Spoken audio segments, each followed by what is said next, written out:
The compass was small, silver, and engraved with latitude coordinates that meant nothing to anyone but the two brothers who had found it at a flea market in 1998. It had become a ritual object between them, passed back and forth before every camping trip, every road journey, every promise to return. On the morning of September 12, 2007, the older brother pressed it into his younger brother's palm outside a ranger station in the northern Cascades, saying what he always said, "Keeps you honest." The younger brother, 28 years old, a civil engineer with a careful nature and a tendency to plan routes with topographic precision, slipped it into his jacket pocket and started up Trail 47 under a sky so clear it hurt to look at. The air smelled like pine resin and cold water. A raven called from somewhere in the canopy, its voice echoing off unseen granite walls. He shouldered his pack, adjusted his worn hiking boots with their fraying laces that he kept meaning to replace, and walked into the forest with the kind of easy confidence that comes from 100 previous weekends spent in the mountains. The trail was familiar in the way old friends are familiar. Known but never fully predictable, comfortable but deserving of respect. He never came back. The older brother waited in the parking lot until dusk, then through the night, then called the ranger station at first light when the trailhead still held only his brother's truck and a thin layer of frost that melted slowly in the pale morning sun. By noon, the search and rescue coordinator had mobilized a team of 8 experienced volunteers. By evening, volunteers from 3 counties were combing the drainage below the trail, calling a name that echoed off granite walls, and came back empty, hollow, erasing itself in the dense forest air. The silver compass stayed in the missing man's pocket, wherever that pocket had gone. And if you're wondering how a story like this unfolds across 15 years, how families endure when there are no answers, how cases go cold and then impossibly warm again, how technology can resurrect what should remain buried in silence, then stay with us. Because this one defies every logical boundary and rewrites what we think we know about disappearance and return. Drop a comment below and tell us where you're watching from, and if you've ever felt the weight of waiting for someone who never comes home, hit subscribe. We're going to walk this entire trail together, every painful mile. September 12, 2007 started at 6:43 a.m.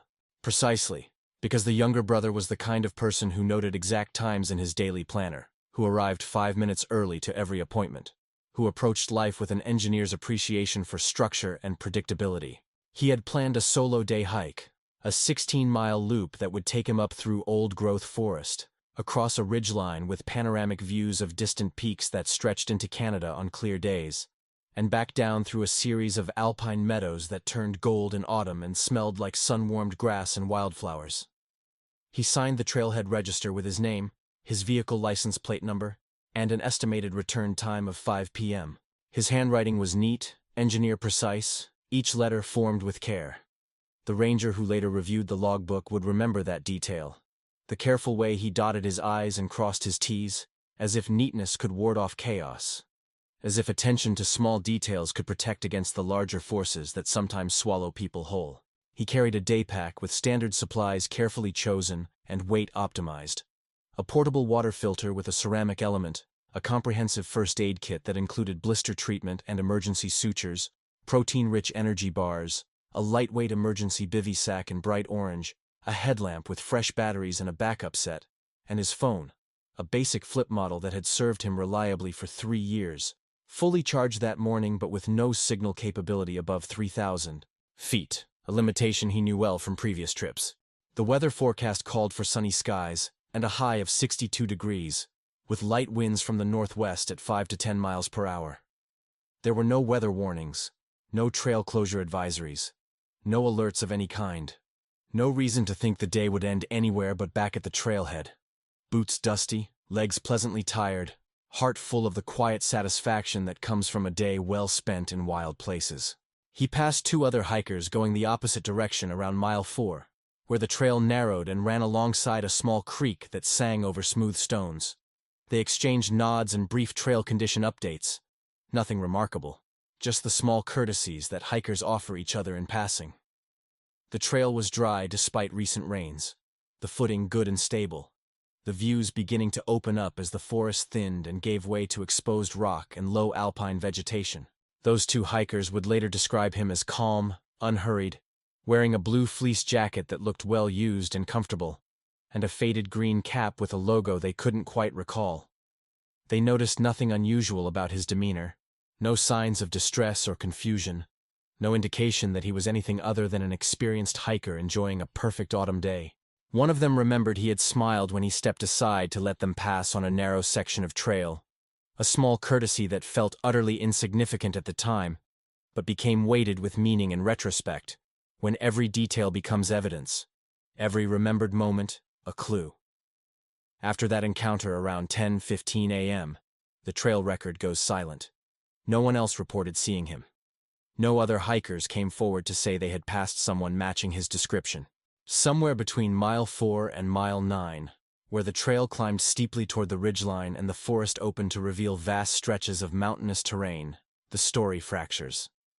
The narrative that had been so clear: man starts hike, man proceeds along established trail, man returns safely, breaks into pieces that cannot be reassembled using ordinary logic.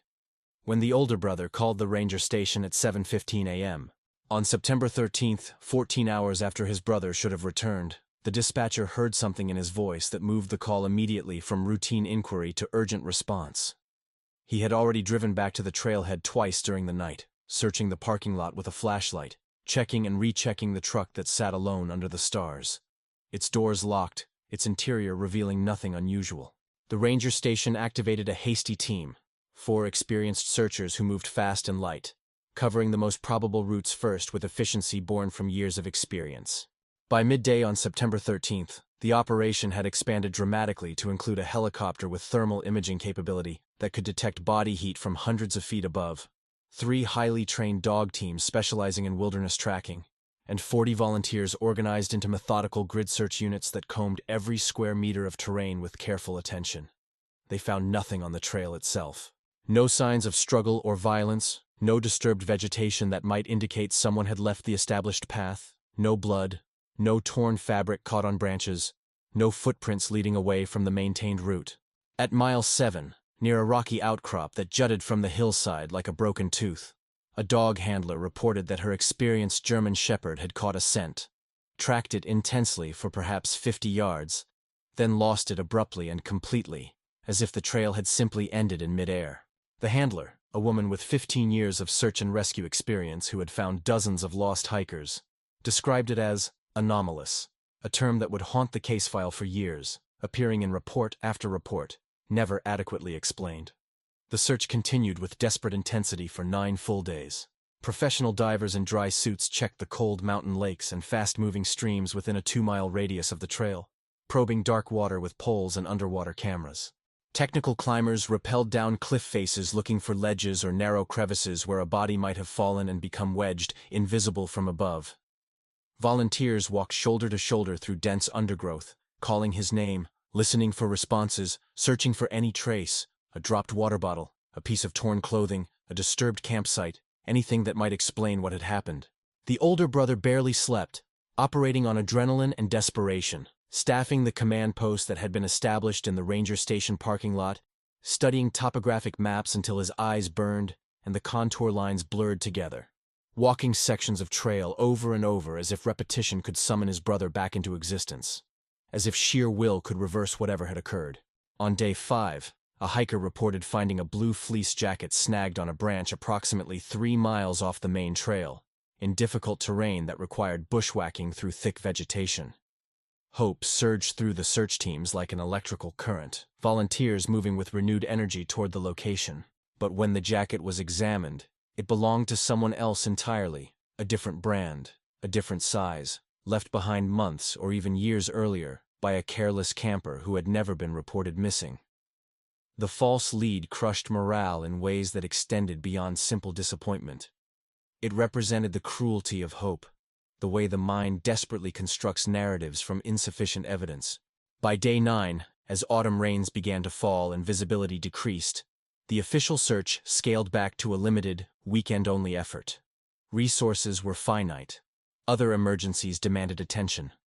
The case transitioned from active rescue to passive recovery, and then, slowly and inevitably, into the category that no family wants to hear their loved one described as cold case, unsolved disappearance, missing, presumed dead. The toll on the older brother was immediate, comprehensive, and unrelenting.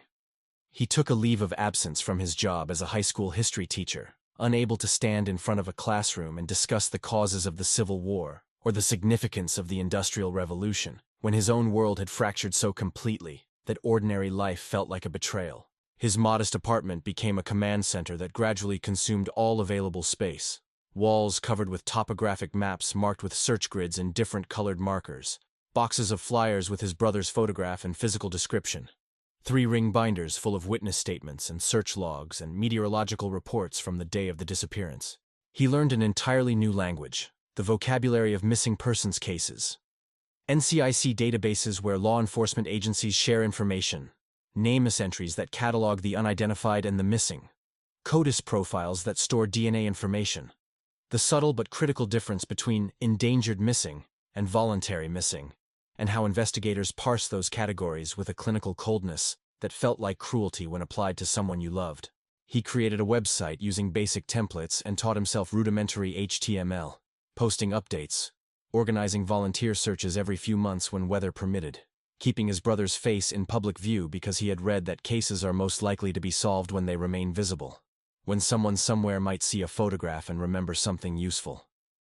Holidays became unbearable exercises in pretending normalcy didn't exist.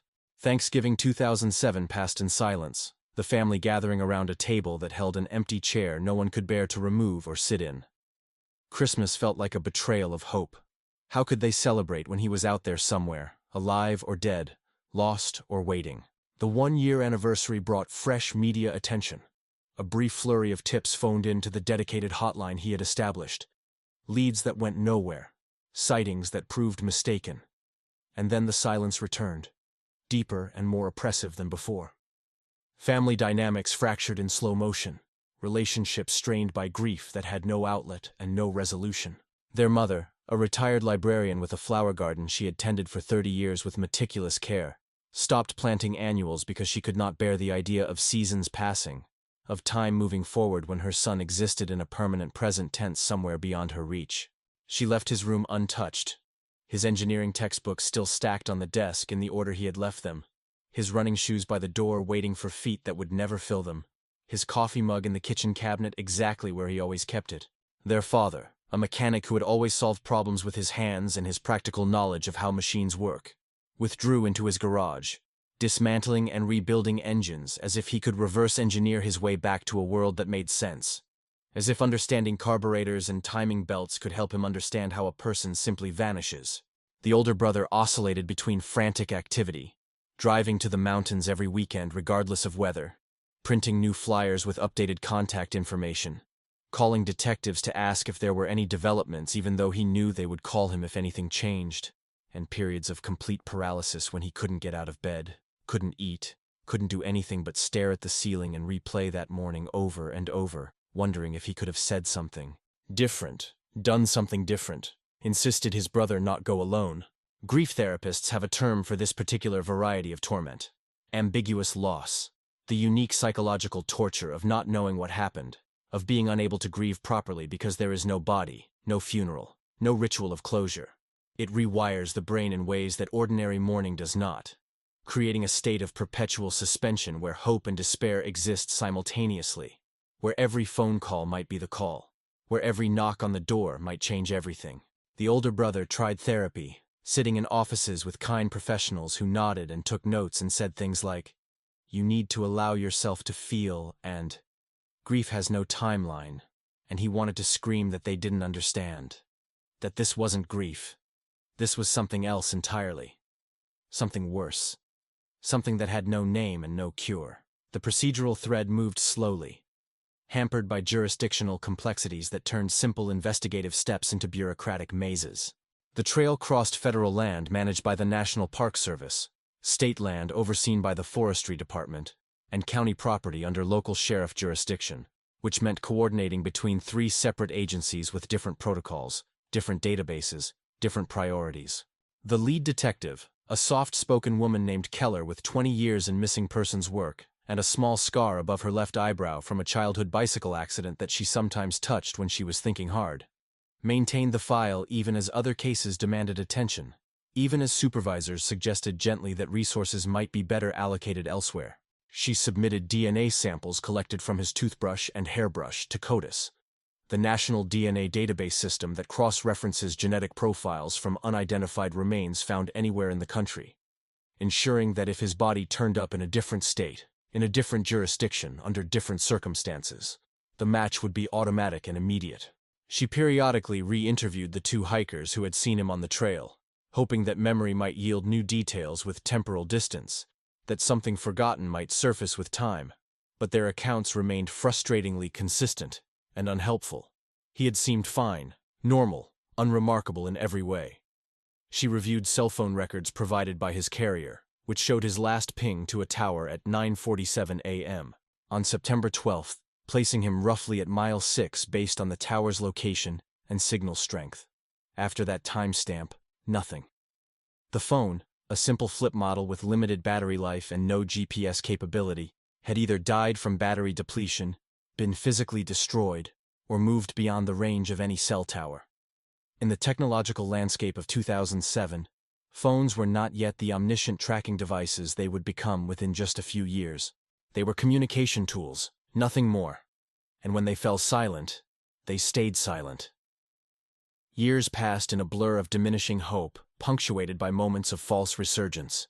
The older brother returned to teaching after 6 months because bills demanded payment, and routine provided a structure that prevented complete collapse, though colleagues noticed he had changed fundamentally.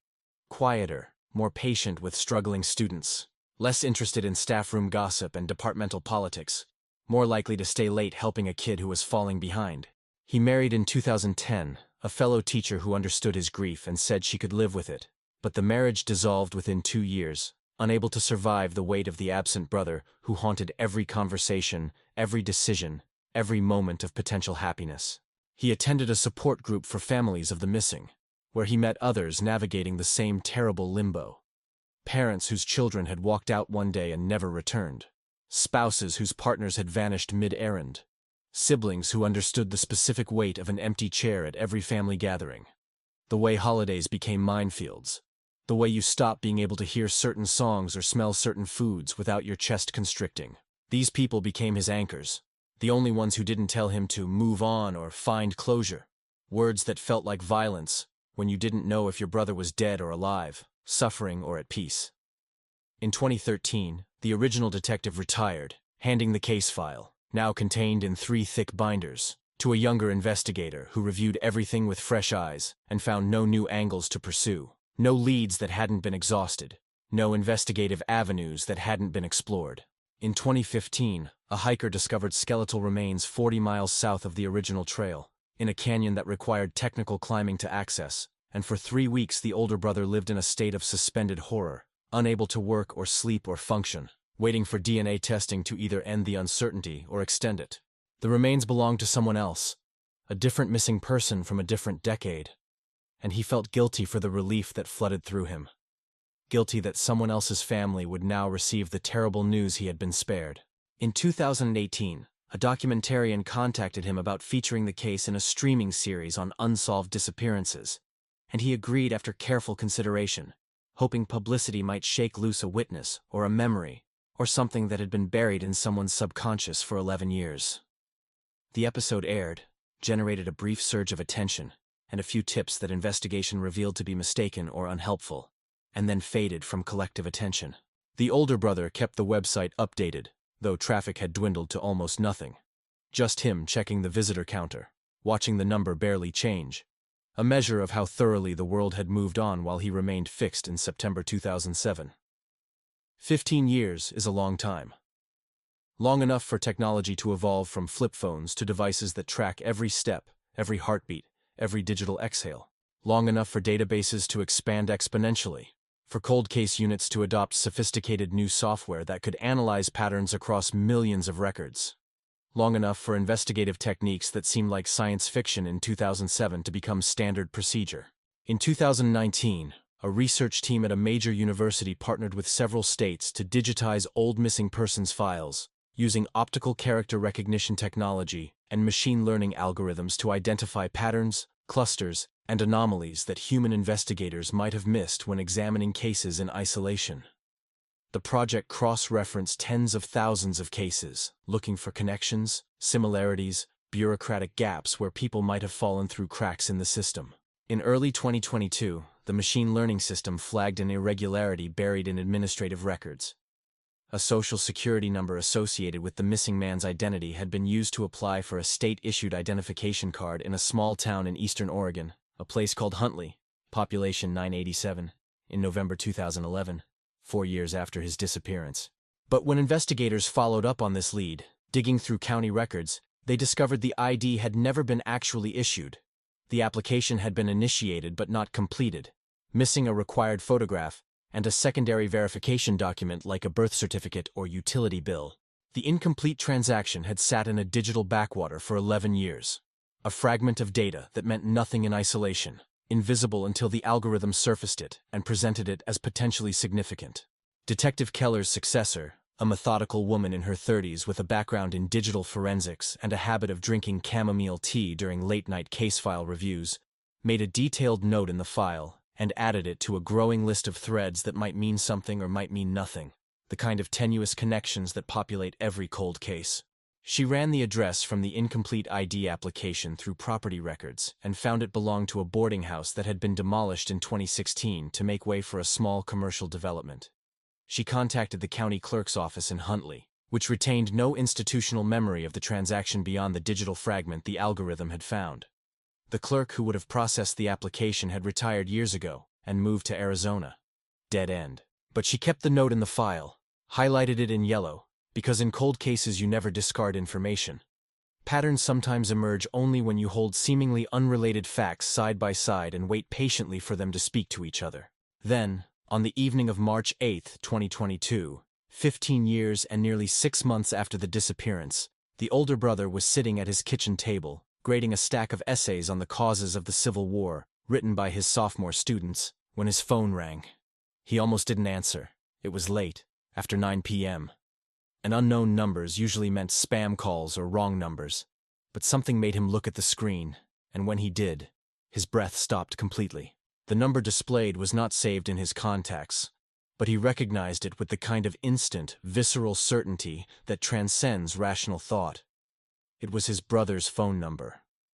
The same number he had called 10,000 times in the first desperate months after the disappearance, letting it ring into oblivion, hoping for a miracle that never came.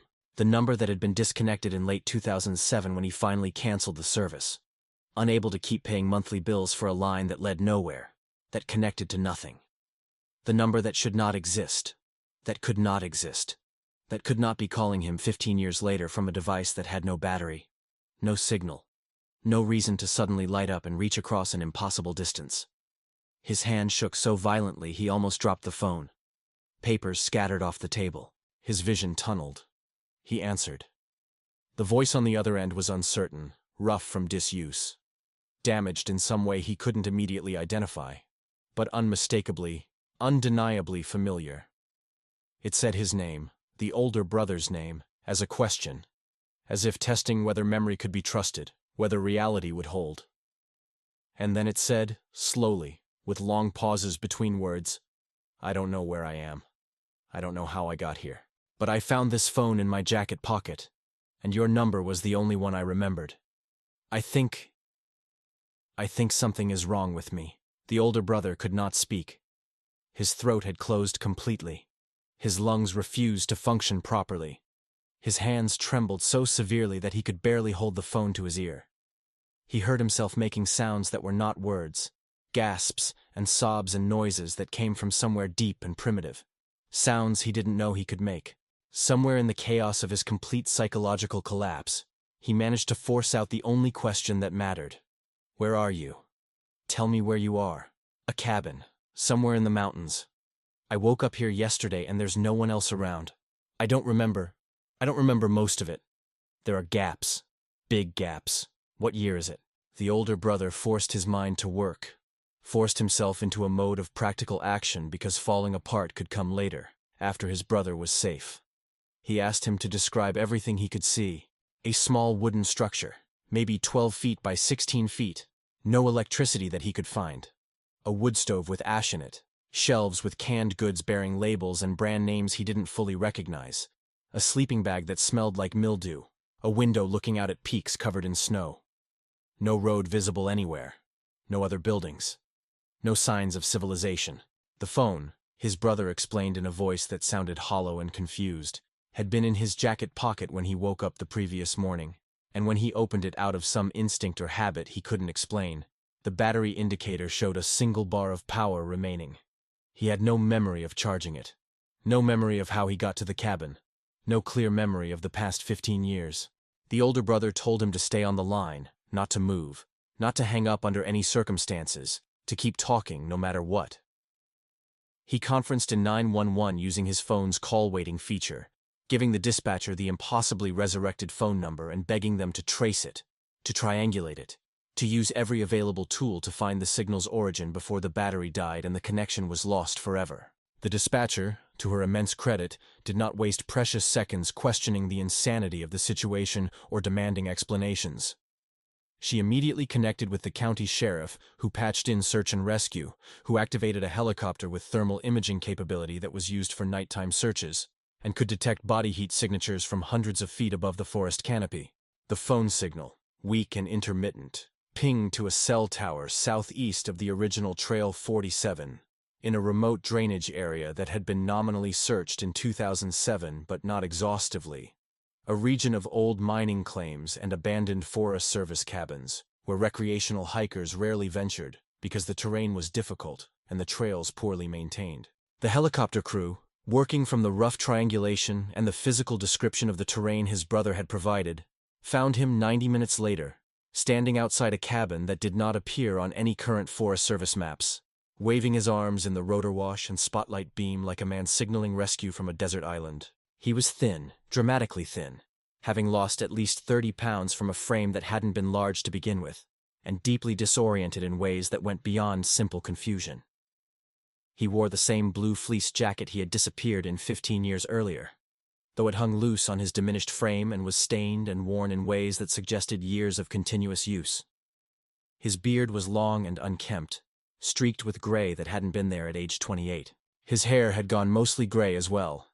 His eyes, the helicopter pilot later reported in his incident log, looked like those of someone waking from a very long, very troubled sleep, present, but not fully there, seeing, but not comprehending. They airlifted him directly to a regional hospital 30 minutes away, where a medical trauma team had been placed on standby, and began the delicate, methodical work of assessment. The older brother drove through the night, hands gripping the steering wheel so hard his knuckles turned white and his fingers cramped, terrified that he would arrive to find it had all been a hallucination, a psychotic break brought on by 15 years of unresolved grief, a cruel glitch in the fabric of reality that would dissolve under scrutiny. But when he burst through the emergency room doors at 2:47 a.m., his brother was real, alive, sitting upright in a hospital bed, staring at his hands as if they belonged to someone else, turning them over slowly, examining the lines on his palms like a fortune teller reading an unfamiliar future. The medical evaluation revealed a man in surprisingly decent physical health given the circumstances. No signs of prolonged severe malnutrition, though he was underweight and showed evidence of vitamin deficiencies. No major injuries, no infections, no diseases that would have resulted from years without proper medical care. Blood work showed some anomalies. Slightly elevated liver enzymes, low vitamin D, markers that suggested long-term stress, but nothing life-threatening. But neurologically, psychologically, the picture was fractured and deeply strange. He had no clear, coherent memories of the past 15 years. He remembered starting up Trail 47 in September 2007, remembered reaching the ridgeline around mid-morning and stopping to drink water and eat an energy bar while looking at the view, and then fragments. Disconnected images without context or chronology. A sense of movement, of cold, of profound isolation, but no narrative thread that held it together, no story he could tell that made sense even to himself. The neurologist, a specialist in traumatic brain injuries and dissociative disorders who had published extensively on fugue states and trauma-induced amnesia, explained that severe psychological trauma, especially when combined with prolonged isolation and possible head injury, can cause the brain to essentially shut down autobiographical memory as a protective mechanism. The patient's sense of continuous self had fractured, and he had survived in what clinicians call a dissociative fugue state, functioning at a basic level but not fully conscious, present in the world but not integrated, alive but not living in any meaningful sense. It was rare but documented. The brain protects itself in extreme circumstances, and sometimes that protection looks like erasure. The cabin, investigators discovered when they returned in daylight, had been a Forest Service structure built in the 1960s for fire watch and trail maintenance crews, officially decommissioned in the 1980s when budget cuts eliminated the programs that had used it. It sat in a narrow valley, accessible only by an unmaintained trail that had long since been reclaimed by vegetation, invisible unless you knew exactly where to look. Supplies inside the cabin suggested intermittent use over many years. Canned goods with date stamps ranging from 2008 to 2019. A wood stove that showed signs of regular firing, the sleeping bag, some basic cooking implements. It appeared he had survived by rationing these supplies, possibly supplemented by foraging for edible plants or consuming the remnants of other hikers' emergency caches that had been stored in the cabin decades ago and forgotten. How he had initially found the cabin after disappearing from Trail 47, why he had stayed there for 15 years, and what had kept him there remained mysteries that his fractured memory could not answer, and might never answer. The phone added another layer of impossibility that defied logical explanation. When forensic technicians from the state crime lab examined the device carefully, they found that the battery was indeed nearly dead, less than 2% charge remaining when they received it. But the device should have been completely non-functional years ago. Lithium-ion batteries degrade over time even without use, losing capacity and eventually becoming completely inert. The phone's internal components should have corroded from moisture and temperature fluctuations over 15 years of mountain weather. The prevailing theory among the technicians, tentative and incomplete and unsatisfying even to them, suggested that he must have kept the phone sealed in a dry environment for most of the intervening years, perhaps wrapped tightly in plastic or stored in some kind of airtight container, protecting it from the environmental factors that would have destroyed it. And then, in the days before he made the call, something had changed. Perhaps he had begun carrying it in his jacket, close to his body, and the warmth from his body heat had caused a momentary chemical reaction in the severely degraded battery, allowing it to hold just enough charge for one brief call. A microscopic miracle of chemistry, physics, and desperate need. But the central question, why now? Why after 15 years of silence did he suddenly wake up enough to make the call, remained unanswered and perhaps unanswerable? The neurologist hypothesized that something in his environment or internal psychological state had shifted, triggering a partial return of autobiographical memory and executive function. Perhaps the extreme isolation had finally become unbearable even to his dissociated consciousness, pushing his psyche toward reintegration. Perhaps a dream, a sensory trigger. Some random firing of neurons had fractured the protective dissociative barrier his brain had constructed. The human mind, she explained gently to the family, is not a machine with predictable programming. It protects itself in ways we do not fully understand, employing mechanisms that evolution has refined over millions of years. And sometimes, when the perceived threat has passed or when the system can no longer sustain its defensive posture, memory returns in fragments, like a long frozen spring thawing one slow drip at a time. The older brother sat by his hospital bed for hours, days, afraid to leave for more than brief bathroom breaks, afraid to blink for too long, afraid the entire thing would somehow dissolve if he looked away. He brought the silver compass from home on the second day and set it carefully on the bedside table where his brother could see it. His brother stared at it for a long time, 20 minutes or more, then reached out with a hand that trembled visibly and turned it over, reading the engraved coordinates with an index finger that traced each number slowly. 43. 7. North, 121. 5.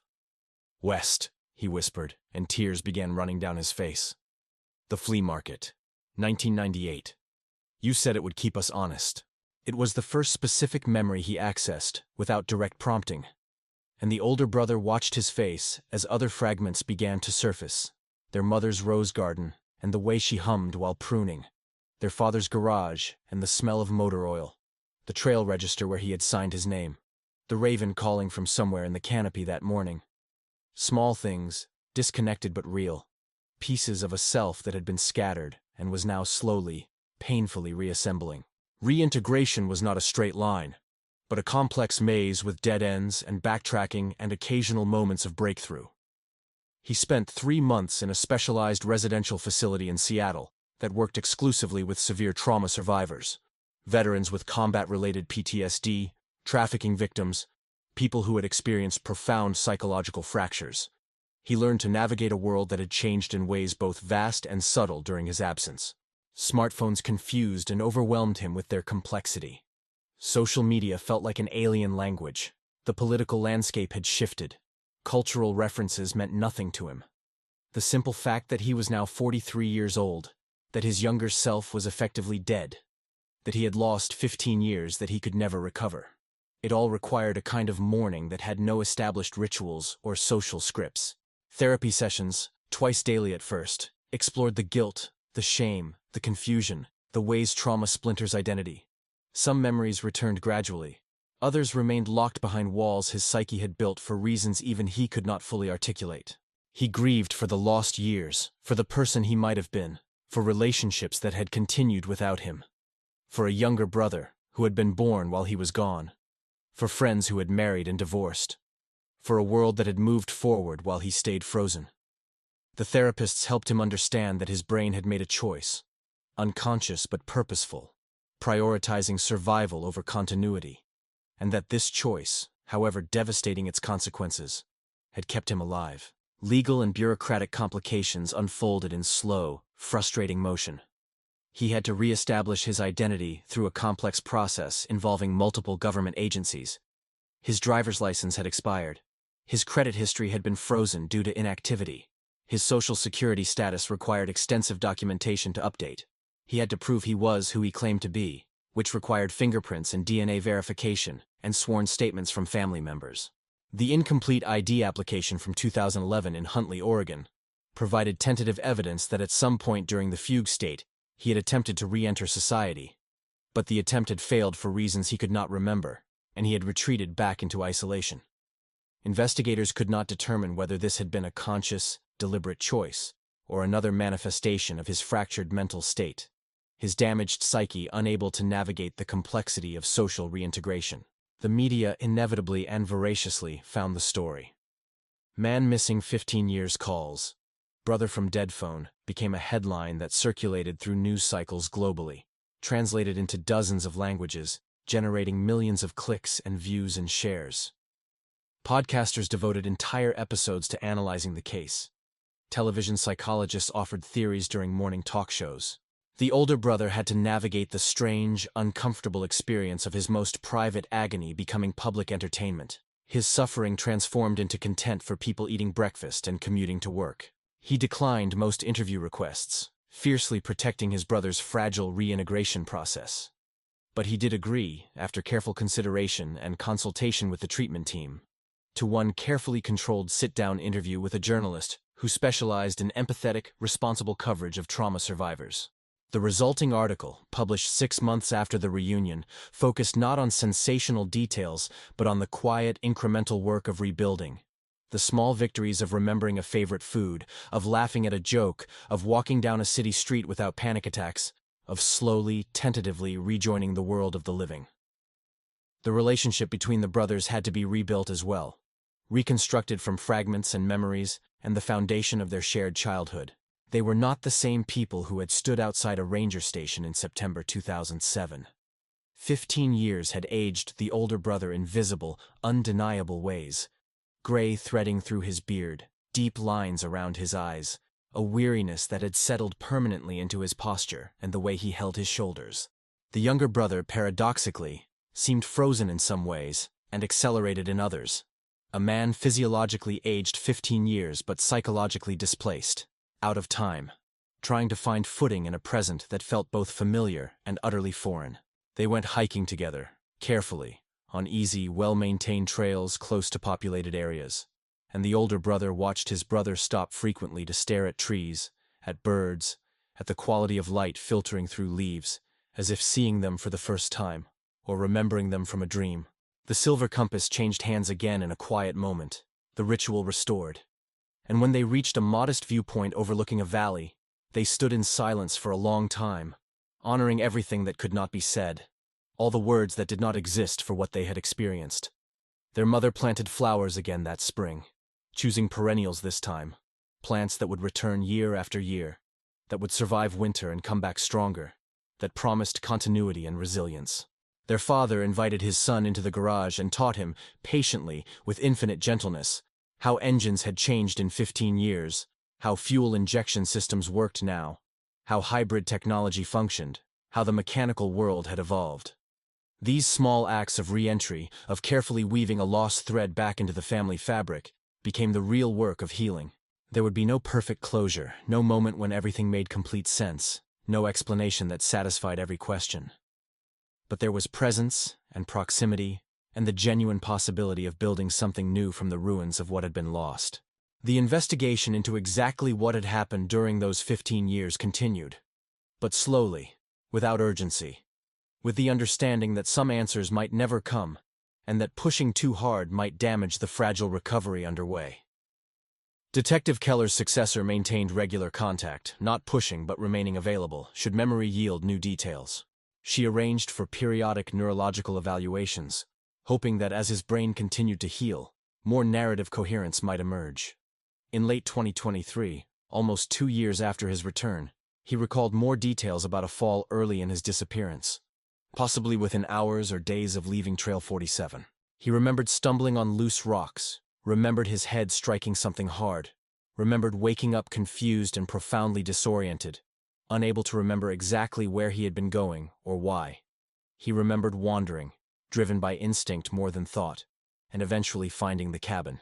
He remembered feeling safer there than anywhere else, and a growing, overwhelming conviction that leaving meant danger, though he could not and still cannot articulate what the danger was or why his mind had constructed this belief. The dissociative fugue, the neurologist explained, had almost certainly been triggered by that initial head injury, compounded by isolation, fear, and a perfect storm of psychological vulnerability. His brain had chosen survival over coherence, existence over identity, and he had lived in a kind of suspended animation for 15 years, neither fully present nor fully absent, occupying a liminal space between life and death. The incomplete ID application from 2011 represented a moment when the fugue had briefly, partially lifted, when some fragment of his former self had tried to cross back over into normal life. The clerk who had processed the application, a woman in her mid-60s named Patterson, who had worked at the Huntley DMV for 30 years, was tracked down and interviewed. She remembered almost nothing specific about the transaction, but she confirmed from her notes that the applicant had seemed confused and uncertain, had difficulty answering basic questions, and had left without completing the necessary paperwork when she explained he needed additional documentation. It was a ghost story in bureaucratic form, a man haunting the edges of administrative systems, trying and failing to cross back into official existence. In the epilogue of this story, there is no tidy resolution, but there is forward motion and meaning constructed from tragedy. The younger brother, though he will always carry the weight of those lost years, though he will always have gaps in his memory that can never be filled, began working part-time with a non-profit organization that supports families of missing persons. He understands, in a way few others can, the terrible liminal space of not knowing, and he offers his presence as a kind of living testimony that impossibility can sometimes fracture and yield return, that hope is not always foolish even when it seems irrational. He speaks at conferences about ambiguous loss, about the neuroscience of dissociation and trauma, about the critical importance of maintaining hope without destroying yourself in its relentless pursuit. The older brother continues teaching, and he brings his brother to his classroom sometimes, where students ask questions with the blunt honesty that adults rarely allow themselves. What did you eat? Were you scared? Did you think about your family? The answers are honest and incomplete, and the students seem to understand instinctively that some stories don't end cleanly, that life is messier and stranger than the narratives we tell ourselves. The silver compass sits on a shelf in the younger brother's small apartment, next to a framed photograph of the two of them at the trailhead in 2007, smiling, minutes before the world split open. The coordinates, 43, 7 to grain, 121. 5 degree away still point nowhere in particular, to no specific destination, but they point together, and that has become enough. The family has established a small foundation that provides grants to search and rescue organizations and trauma recovery programs, channeling their experience into concrete resources for others navigating the same terrible terrain. Their mother gardens, their father rebuilds engines. The brothers hike, carefully and frequently, and they always carry the compass, and they honor the mystery that will never fully resolve while celebrating the miracle that defies explanation. If you are watching this and you have returned from your own wilderness, literal or metaphorical, know that reintegration is not weakness, it is profound courage, and you deserve support and patience as you find your way back. And if you are watching this simply because you are drawn to stories that remind us how fragile and strange and resilient the human experience can be, then remember, even dead phones can light up across impossible distances. Even lost trails can lead home. And even after 15 years of silence, a voice can cross the void and say a name and mean it. The trail is still there, winding up through old-growth forest toward a ridgeline with panoramic views of distant peaks.